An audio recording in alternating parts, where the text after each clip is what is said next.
오늘 첫 시작은 유다왕 오늘 25장 예레미야 25장 첫 시작은 유다왕 요시야의 아들 여호야김 4년 곧 바벨론 왕 느부갓네살 원년에 유다 모든 백성에게 관한 말씀이 예레미야에게 임했다라고 이렇게 시작합니다.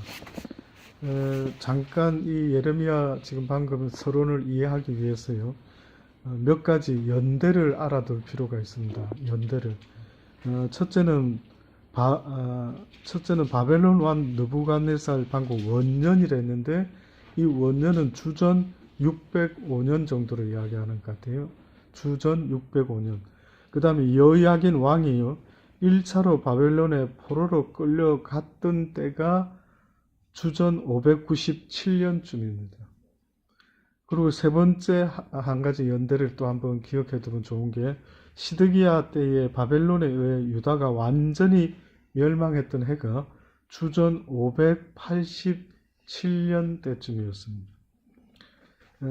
그러니 예레미야 25장이 기록된 이 시점이 바로 지금 방금 말했던 것처럼 요시야 왕 원년에 기록되었다라고 지금 시작을 하고 있습니다.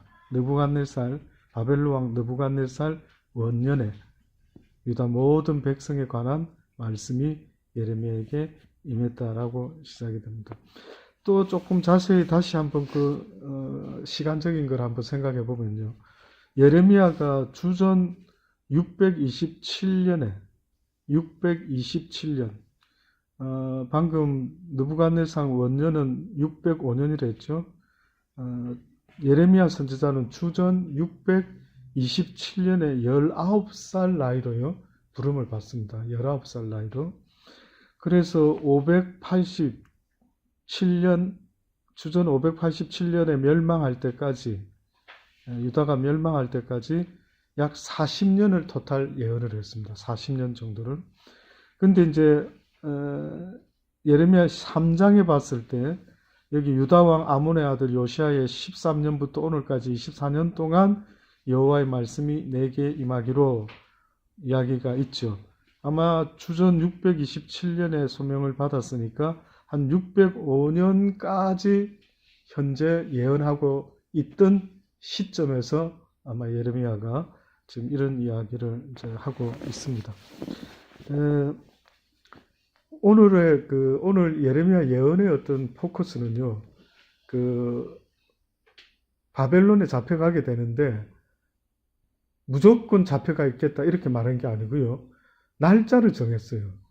그게 70년입니다. 70년. 성경에는 숫자가 여러 가지 나름대로 의미가 있다라고들, 이야기합니다. 제가 봤을 때도 하나님 편에서 봤을 때, 하나님의 숫자, 할 때 3이라는 숫자, 성부, 성자, 성령 그러기도 하고요. 근데 특히 하나 공통되는 게 있어요. 그게 뭐냐면은 어떤 포로로 잡혀갔다가 그게 한 몇백 년 될 수도 있는데 주로 지금 이런 경우에는 70년을 잡습니다. 70년. 그럼 70년은 회년이죠. 회년. 하나님이 예를 들어 회년이라는 개념은 예를 들어 누군가에게 땅을 만약에 누가 이렇게 팔게 되고 저당 잡히게 되고 이럴지라도 얼마 후면은 다시 돌려주라는 겁니다. 70년 후면은 다시 완전히 돌려줘야 된다. 그러니까 영원히 이렇게 어떤 사람이 누구의 땅을 막 다 뺏어가서 아마 가질 수 있는 이런 상황은 하나님이 만들지 않는 것 같아요. 어떤 면에서 이 땅의 어떤 땅이라는 것은 우리 것 같아 보이지만 이거 하나님 것이죠. 우리가 하나님이 만드신 땅에서 살아가고 있는데 그 만드신 하나님이 정하신 게 뭐냐면은 그런 어떤 룰을 정하셔서 70년이라고 하는 그 회년을 정해 놓으셨어요. 그래서 이제 거기에 대한 이야기가 쭉 나오고 있습니다. 2절에 보니 선지자 예레미야가 유다 모든 백성과 예루살렘 모든 거민에게 과하여 가로되 유다왕 아몬의 아들 요시야의 13년부터 오늘까지 23년 동안 현재 여호와의 말씀이 내게 임해서 내가 너희들에게 부지런히 일렀노라. 그러나 너희가 듣지 아니했다. 이해가 되면서도 잘 안 돼요. 하나님의 백성이 하나님의 이야기를 예레미야 같은 선지자가 부지런히 가르쳤어요. 그런데 듣지 않은 거예요. 그럼 여러분 생각할 때 이게 어떤 미닝입니까? 전파된 소리는 들었겠죠. 근데 듣지 않았다라는 말은 순종하지 않았단 말이죠. 순종하지 않. 바리새인들도 배웠습니다. 성경을 열심히 배워가 머리 똑똑한 사람들은 막 제사장도 되고 뭐 하여튼 뭐 여러 가지 서기관이 되고 뭐 율법학자가 되고 아주 앞장서서 하나님의 이야기를 자기가 배운 대로 전했죠. 근데 문제가 뭐였느냐 하면은 하나님이 요구하는 말씀은 그 많이 배우라는 뜻이 아니고 하나라도 듣고 뭐 해라는 겁니까? 순종을 이야기했어요. 그럼 여러분도 이 말씀을 볼 때에 나도 살아가면서 나도 하나님 말씀을 배운 만큼 얼만큼 순종하고 있는가를 돌아봐야 됩니다. 순종을 못하면은요, 죄 없다 하지 않겠다 했어요, 성경에. 다시 말하면 너희가 몰라서 순종 안 했으면 내가 이해를 할 수 있겠지만 가르쳐 줬는데도 순종하지 않으면 어떻다고요? 죄 없다 말하지 않는다. 그러니까 우리가 많이 아는 게 중요합니까? 그렇다 한다면 조금이라도 아는 것을 순종하는 게 중요합니까? 당연히 순종하는 게 중요하죠. 여러분은 혹시 얼만큼 성경 지식이 있습니까? 10가지요? 그럼 10가지 중에 행하는 것이 몇 가지 된다고 생각하십니까? 그래서 날마다 우리가 싸워야 될 어떤 영적 싸움이 있다라는 것은요. 그동안에 몰라서는 몰랐지만 하나님 말씀을 배웠을 때에 아, 이렇게 살아야 되는구나. 오늘도 우리 잠깐 수민이 엄마 이야기를 우리 규란자매 이야기를 잠깐 들었어요. 지난주에 수민이와 잠깐 아들과 아기가 있었던 이야기 잠깐 했죠. 그 요지는 우리 다 똑같은데 그 요지는 누구나가 우리 부모 된 입장에서 딱 한 가지밖에 없습니다. 어떤 면에서는 내 아들이 엄마의 관계에 있어서 순종하는 아들. 배워준 거 잘 배우고 그래서 그 배운 말씀 가지고 지식 가지고 주변에 많은 사람을 또 유익해 하고 도움을 주고 이렇게 배워나가는 관계를 원하겠죠. 대부분. 그래서 어떤 면에서는 자식된 입장에서 엄마 아빠에게 무언가를 듣고 순종하는 모습은 최고의 아름다움입니다. 제가 볼 땐 싸울 필요가 없죠. 부모 간에 뭐 다투고 악유하고 할 필요가 없죠. 한마디로 말하면 아름다운 장면 같아요. 아름다운 장면. 세상에서 가장 나를 닮은 아이에게 내가 아빠인 내가 엄마인 내가 살아왔던 삶의 노하우를 가르쳐 줬을 때 아 그렇구나. 내가 다른 사람 말은 몰라도 우리 엄마 아빠가 가르쳐 주는 말이니까 저는 믿어 의심치 말고 순종해야 되겠다. 이것이 어떻게 보면 아름다운 모습이죠. 근데 이 이스라엘 백성 유다인들은 가르쳐 주는데도 듣지를 않은 거예요. 순종을 안 하는 거예요. 그럼 이거 어떻게 하면 됩니까? 여러분이 자녀 키우는데 자녀가 순종을 안 해요. 어떻게 하면 좋습니까? 그 방법을 연구하겠죠. 저는 우리 아이들 키울 때 순종을 안 하고 노티했다. 그리고 코너에 세웠습니다. 처음에. 네. 코너에 세우게 된 이유가 있었어요. 저는 개인적으로. 처음부터 뭐 코너 세우는 법을 어디서 배워와가지고 한 게 아니고요. 승재가 우리 큰애가 유치원을 갔는데 한 번은 한국 유치원 스트라인가 에시필드였나 어디였나 기억이 안 나. 스트라 같다. 스트라 쪽에 어디 그 당시 때 유치원이 있었어요. 지금 그 유치원인지 모르겠는데 그 장소 같기도 하고요. 어쨌든 뭐 근데 유치원을 한 며칠 보냈어요. 근데 승재가 안 가려고 하는 거예요. 우리 사모님도 유치원 하고 있지만은 안 가려고 하는 거예요. 그래서 처음에 말을 안 해서 이상하다. 얘가 왜 또 옆에만 지나가면 싫어하고 얘가 반응이 좀 달라요. 그래서 왜 유치원 이 동네 오면은 그러고 또 유치원을 가기 싫어하고 이러지? 얘가? 그랬더니만 나중에 알고 보니까요. 애쉬필드 유치원은 이제 안 돼서 옮겼는데 그건 너무 좋아하는 거예요. 근데 여기 스트라는 싫어했던 거예요. 나중에 이제 알고 보니까 한국 선생님들이 주로 있었는데 뭐를 지시를 해가지고 말을 안 들으면은 혼을 낸다라는 거예요. 무섭게. 한 번, 두 번, 세 번 해서 안 된다 싶으면 잠깐만 문 좀 열어주겠습니다. 한 번, 두 번 해가지고 말을 안 들으면은 코나도 세우고 뭐 엄하게 뭘 하는 것 같아요. 굉장히 두려웠던 모양이에요, 우리 아들이. 근데 애쉬필드 그 호주인 유치원에서는 어떻게 하는가 봤더니 나중에 알아보니까요.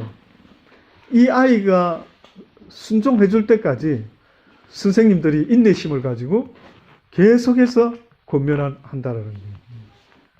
그게 차이가 있는 거예요. 우리 한국 유치원 선생님은 한 3번쯤 노티스를 줘가지고 그래도 말 안 들으면 4번째는 굉장히 엄하게 무섭게 하는 거예요. 근데 외국 유치원 선생님은 이 아이가 알아들을 때까지 순종할 때까지 또 이야기하고 또 이야기한다는 거예요. 참 보통 인내가 아니죠. 예. 어떤 면에서는 우리 하나님도 그렇게 하면 좋을 것 같은데 그렇게 해서 말을 들어주면은 최고죠. 이게 잘 안 되는 거예요. 그래서 하나님께서 쓰시는 방법이 있는 것 같아요. 그게 어떻게 보면은 징계라고 하는 방법을 쓰십니다. 징계. 그래서 이제 징계를 받는데요. 이 지금 유대인들이 지금 예레미야 당시 때도 징계를 받지만은 신약 성경에도 이런 말씀이 있습니다. 베드로전서 4장 17절과 18절. 오늘 예레미야 25장에 여러분이 이게 좀 길어가지고 제가 지금 신약에 있는 걸로 이야기를 드리려고 하는데 지금 방금 읽어보셨죠? 중간 부분 기억나십니까? 온 열방과 족속을 하나님이 다 멸할 거라는 걸 이야기합니다. 쉽게 말하면 바벨론을 써가지고 유다를 심판했죠. 징계를 했죠. 그런데 그 써먹어졌던 바벨론도 결국은 하나님의 손에 징계를 받게 됩니다. 나중에 역사적으로 보면은요, 결국 그들도 망하게 됩니다. 쭉 써놓은 말씀이 지금 그 내용이에요. 근데 베드로전서 4장 17절 18절에 보면 하나님의 집에서 심판을 시작할 때가 되었나니 만일 우리에게 먼저 하면 하나님의 복음을 순종치 아니하는 자들의 그 마지막이 어떠하며 또 의인이 겨우 구원받으면 경건하지 아니한 자와 죄인은 어디에 서리요? 이렇게 말했어요. 그러니까 유대인들이 심판을 받는다니까 무슨 이방인들이 생각할 때에 아우 저 하나님 믿는 놈들 나쁜 놈들이구나 이렇게 말할 수도 있겠죠. 그네들이. 그러나 지금 이 신약 성경에서 뭐라 말하냐면 하나님을 안오라 하는 자들이 이 정도면은 하나님을 모르는 자들은 그 진노하심이 어떠하겠느냐. 지금 그 이야기가 예레미야 25장 중간에 쭉 다 써놓고 있습니다. 징계에 대해서 한번 보십시다. 징계.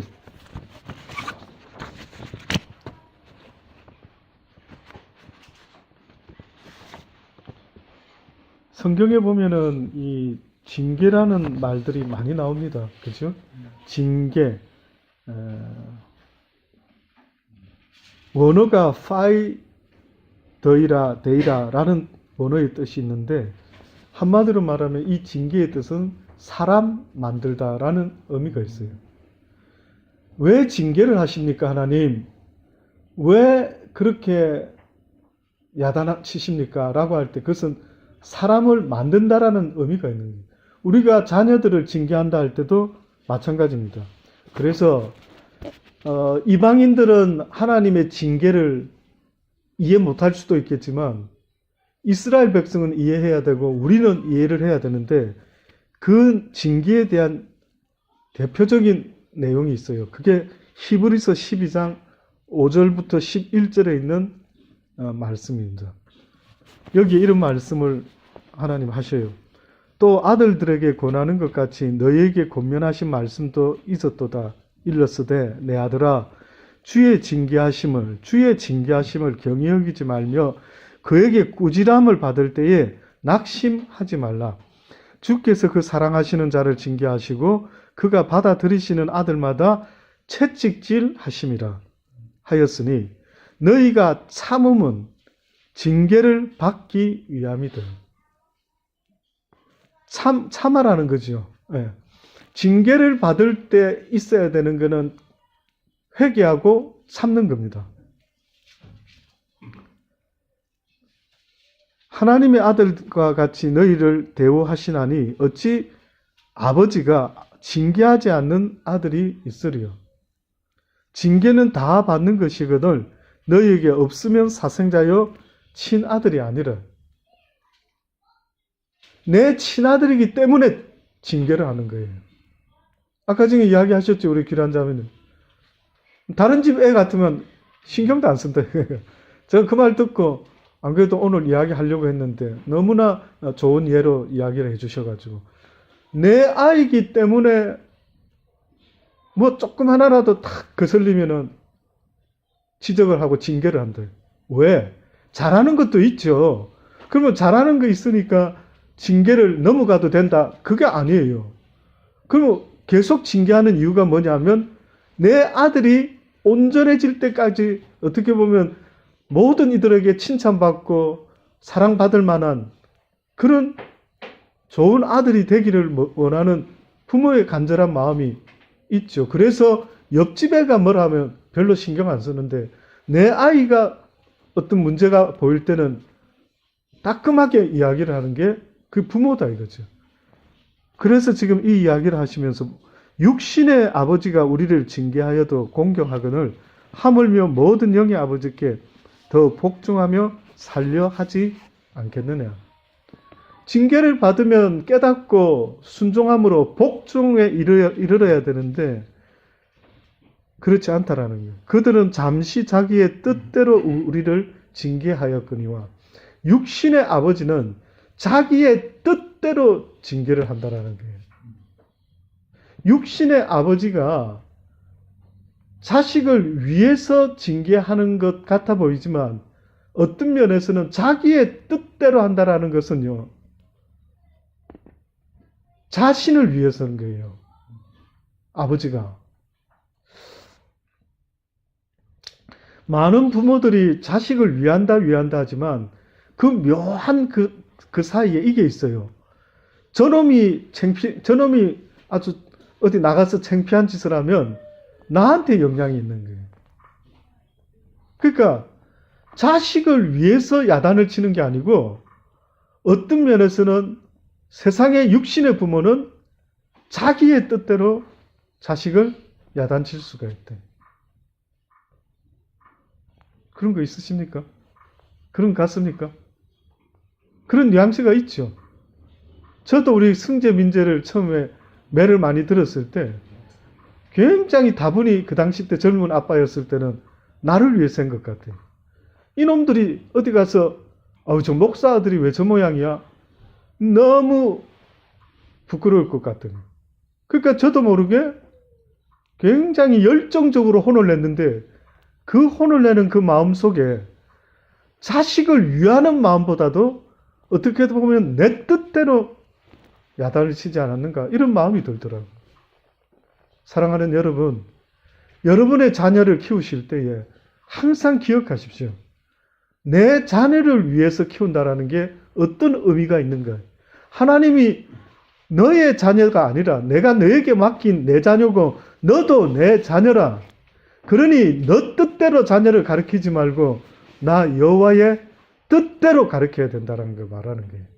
그러니 우리가 자녀를 위한다고 하면 내 뜻대로 가르치지 말고 하나님의 뜻대로 가르치라고 지금 말씀하는 거예요. 그게 아니면 그 아이를 바로 세울 수가 없습니다. 아빠의 노하우, 아빠의 경험, 아빠의 어쩌고 저쩌고 안 된다. 아무런 힘이 없다.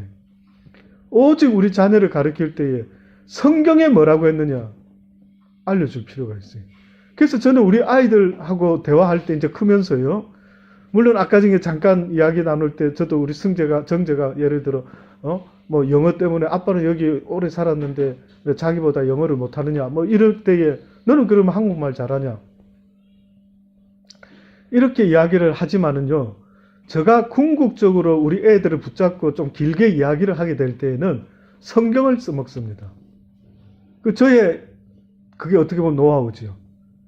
얘네들보다 그래도 내가 성경을 조금 더 아는 아빠일 테니까 얘네들한테 이야기할 때 할 수만 있다면 성경에 이야기하는 거예요. 그 기준의 근거가 아빠의 가치관이 아니라는 거예요.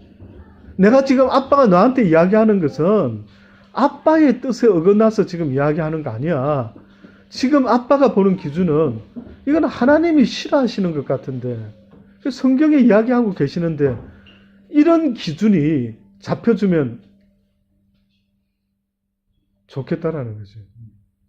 그러니까 하나님이 지금 우리에게 말씀하는 것도 너도 내 기준에 서 있어야 되고 네 자녀를 키울 때도 하나님의 말씀이 기준이 돼주면 어떻겠느냐라고 말씀하고 있는 겁니다. 근데 이 육신의 아버지는 우리를 징계하여도 자신의 뜻대로 징계를 한다. 그럼에도 불구하고 육신의 아버지가 우리를 징계하여도 공경하였거늘 하물며 모든 영의 아버지께 더욱 복종하며 살려하지 않겠느냐. 그들은 잠시 자기 뜻대로 우리를 징계하였거니와 오직 하나님은 우리의 유익을 위하여 그의 거룩하심에 참여하게 하게 하시기 위하여 징계합니다. 그건 무슨 말입니까? 하나님이 우리를 징계하는 것은 우리에게 유익을 주기 위함인데 그 유익의 엑기스, 그 유익의 결정체, 그게 뭐라고요? 하나님의 거룩하심에 참여하게 합니다. 하나님의 나라에 가게 하시기를 원한다라는. 결국 하나님의 교훈은요, 이 땅에서 잘 먹고 잘 사는 교훈이 아니고요, 하나님의 나라에 들어갈 수 있는 교훈이, 하나님의 나라에 동참할 수 있는, 하나님의 거룩하심에 동참할 수 있는 메시지, 진리가 바로 성경의 이야기입니다. 그러니 여러분은 자녀를 키울 때 무엇으로 양육함이 마땅합니까? 이 땅에서 잘 먹고 잘 사는 노하우나 가르치는 그런 부모가 되고 싶습니까? 그렇지 않으면요. 이 자녀가 이 땅에서 뿐만 아니라 죽음 이후에도 영원히 살 수 있는 그 진리의 길을 알려주는 게 이게 마땅할 것 같습니다. 만약에 이렇게 물어보면 어떻게 할 건데요? 아빠, 열심히 공부하면 뭐 하는데? 돈 많이 벌면 뭐 하는데? 갑자기 저렇게 죽는데? 한국에 지금 교통사고보다도 더 죽는 사람이 뭘로 죽는지 아십니까? 자살을 합니다. 자살을. 그 왜 사는지를 모르는 거죠. 삶의 의미를 모르는 거예요. 단지 그냥 이 삶이 힘들고 어렵고 끝장내면 그냥 끝나는 것 같다. 이렇게 생각하고 그 아이에게 그 부모가 무엇을 가르쳐 줬을까 생각해 보신 적 있습니까? 그 아이들이 어떻게 해서 저렇게 수많은 사람들이 스스로 목숨을 끊어버리고 죽어버리겠다라고 하는 그들에게 무엇이 없어서 그런 극단적인 생각을 할까? 무슨 생각이 없을까? 왜 살아야 되는지. 그리고 이 삶의 기간 동안에 나에게 생명 주신 분이 무엇을 지금 보려고 하시는지 그 뚜렷한 목적을 모르니까요. 수많은 사람들이 그냥 그렇게 인생을 끝내는 거죠. 그러니 저와 여러분들은 지금 하나님 말씀처럼요. 그들에게 알려줘야 되는데 하나님의 이 말씀은 결국은 영원한 하나님의 나라에서 함께 살 수 있도록끔 이 땅에서의 시간을 통해서 그 일을 이루시는 하나님의 뜻을요 알려줘야 되는 거예요.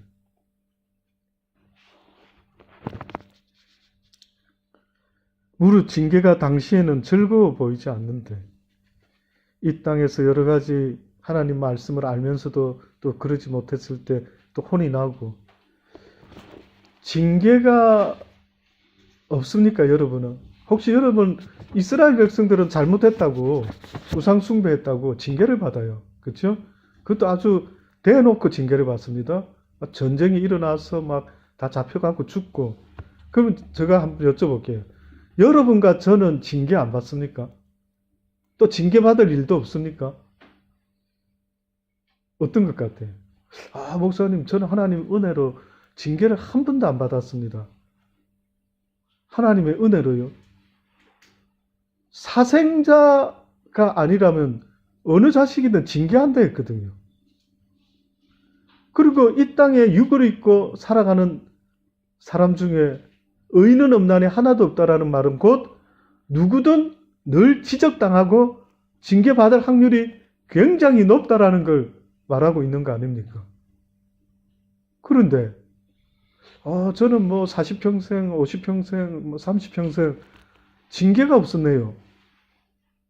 정말입니까? 완벽해서요? 아니다. 제가 살아보니까요, 징계 없는, 다시 말하면 어떤 가정이든 가시 없는 가정이 없는 것 같아요.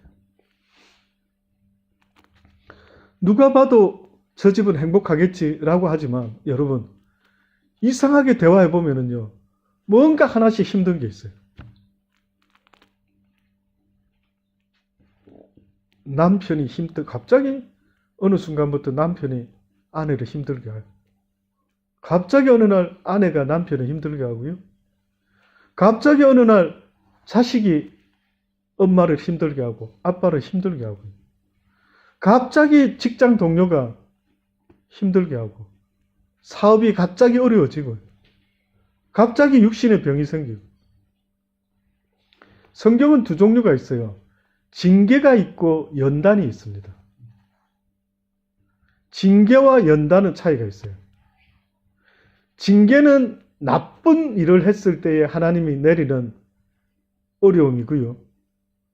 연단이라고 하는 것은 소망을 이루기 위해서 하나님이 훈련을 시키는 트레이닝을 하고 있는 게 있어요.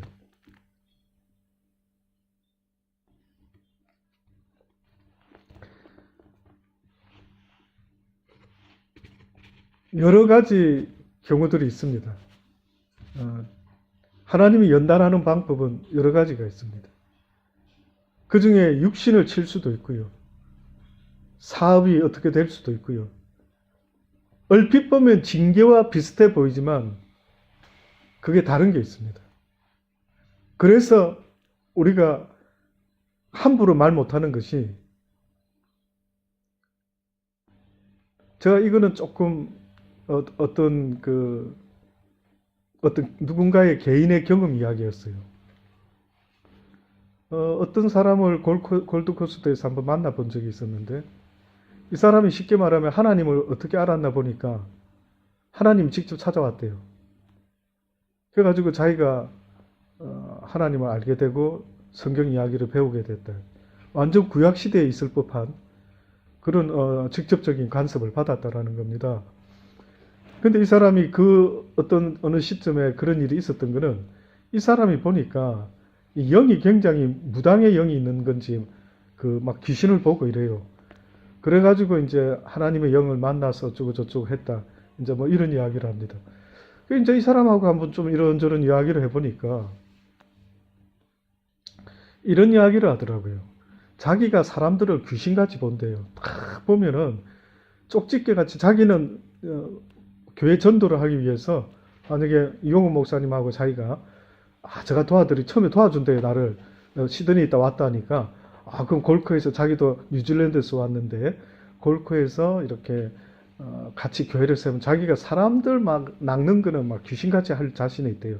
딱 보면 그 사람은 뭔가를 알고 탁 지적하면은, 그거 어떻게 하셨어요? 바로 끌고 올 수 있는, 뭐 대단한. 근데 진짜 보니까 그 거짓말 뻥치는 게 아니었어요. 제가 보니까 진짜 한 자리 깔고 뭐 점치면은 진짜 아주 돈 벌만하네. 근데 이 친구가 하는 말 속에 하나 제가 기억이 나는 게 이런 말이 있었어요. 제가 지금 징계와 연단을 이야기하려고 지금 그 예를 한번 들어보는 거예요. 이 친구 하는 말이 자기가 보면은 귀신들로부터 있는 인간들을 알 수 있대요. 알 수 있는데 또 저를 보면은 한다라는 이야기가 보디 가이드 천사가 있대요. 목사님 주변에 두 천사가 있대요.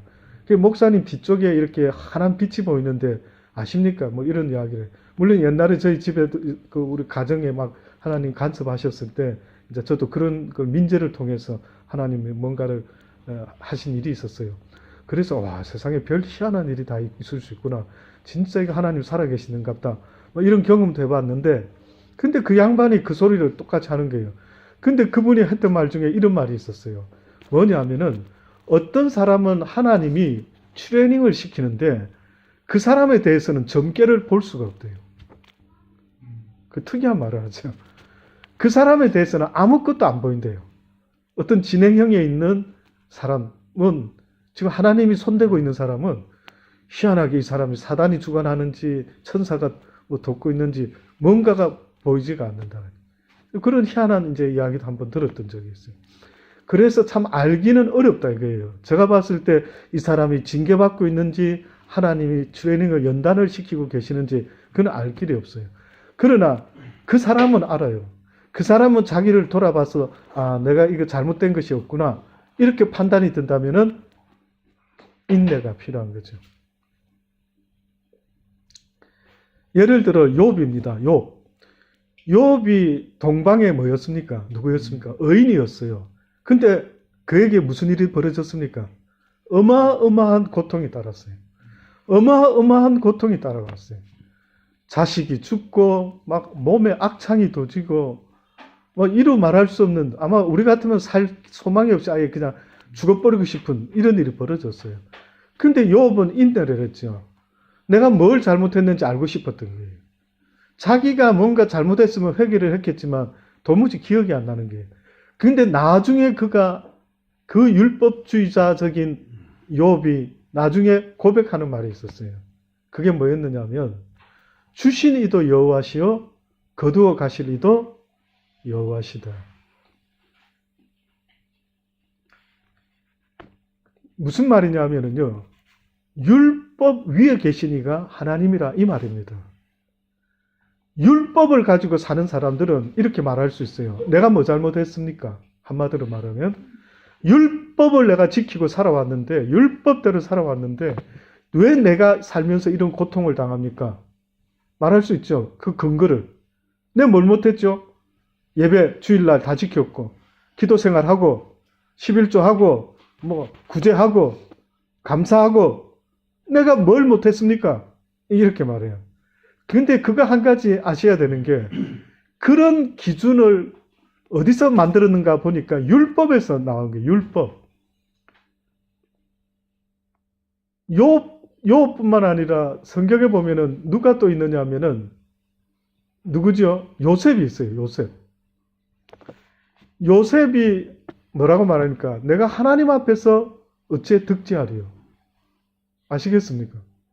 요셉도 어떤 사람이냐면 아버지에게 배워온 모든 율법을 하나도 어기지 않고 스스로 생각할 때 지켰던 사람이에요.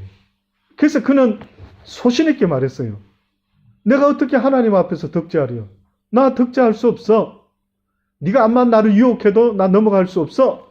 이렇게 이야기하고 감옥에까지 갔어요. 가서도 그랬죠. 술 맡은 간음장 풀려날 때에 나 좀 기억해달라고. 나 지은 죄 별로 없다고. 그럼 거기서 그가 3년 있으면서 무엇을 깨달았습니까? 그가 나오고 나서 변했어요. 여러분, 그의 형제를 만났을 때 뭐라고 말합니까? 형들이 복수할까봐 막 전전긍긍할 때에 내가 하나님을 대신하겠습니까? 우리 가족, 패밀리 살리려고 하나님이 앞서서 나를 보내신 것 아니겠습니까? 겁내하지 마십시오. 이 모든 일을 하신 게 하나님이시다. 다시 말하면 나중에 요셉은 억울하다 했는데 어떤 면에서는. 근데 그것까지 내려놨어요. 주신이도 여호와시요 거두어 가실 이도 여호와시되. 그러니까 하나님이 원하시는 사람은 율법 아래 거하는 사람을 원하는 게 아니라 은혜 아래 살아갈 수 있는 사람. 하나님의 은혜를 원하는 사람. 하나님의 율법을 원하는 사람이 아니라 하나님의 은혜를. 사실은 율법 아래에 완벽한 자가 어디 있겠습니까? 율법은 결국은 죄인임을 알려주는 건데 율법이 어떻게 사람을 온전히 세울 수가 있겠느냐라고 그래서 성경이 말씀하고 있는 거예요. 오직 사람을 사람되게 세우는 법은 율법이 아니라 은혜의 법이라고 알려주는 거예요. 은혜의 법.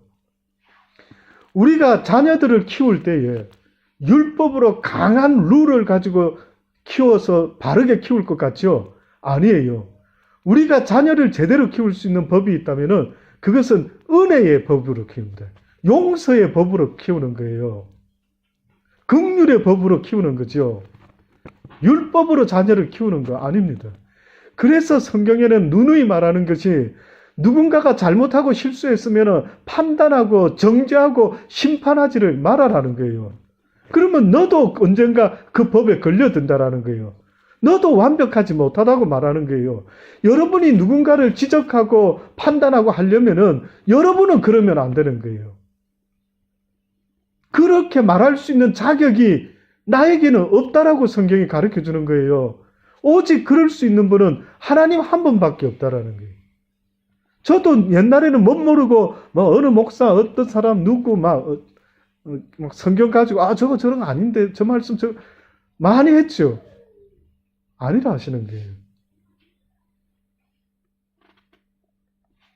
우리는 그럴 수 있는 자격이 없대요. 오직 그걸 평가하시는 하나님이니 너는 누구의 입에서 나오든 간에 국어 선생님 입에서 나오면 국어를 배우고 수학 선생님 입에서 나오면 수학을 배우고 심지어 어린아이 입에서 나오는 말씀이 있다면 귀 기울여 들을 줄 아는 그 겸손한 마음을 배우라고 하시더라고요. 아, 그렇구나. 죄송합니다. 교만했습니다. 제가 심히 교만했습니다. 그래서 뭘 많이 배우고 아는 것이요. 좋기는 하지만 겸손이 수반되지 않으면 그 지식은 나를 교만케 만들어서 하나님 앞에서 심판받게 만드는 바리새인과 율법학자의 룰에 처하는 심각한 일이 벌어집니다.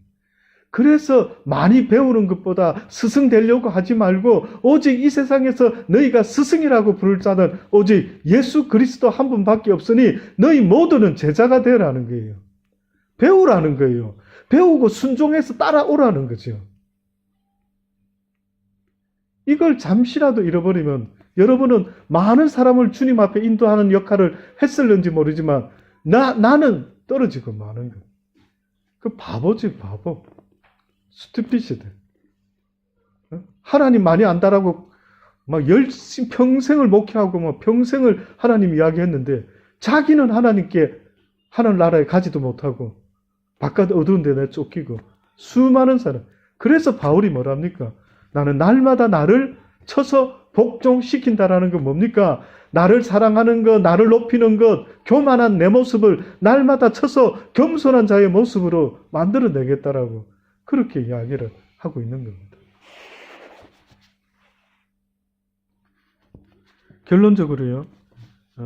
방금 읽었던 그 우리 히브리서 12장 11절까지의 말씀 5절부터 11절 마지막 부분에 이런 말씀이 있습니다.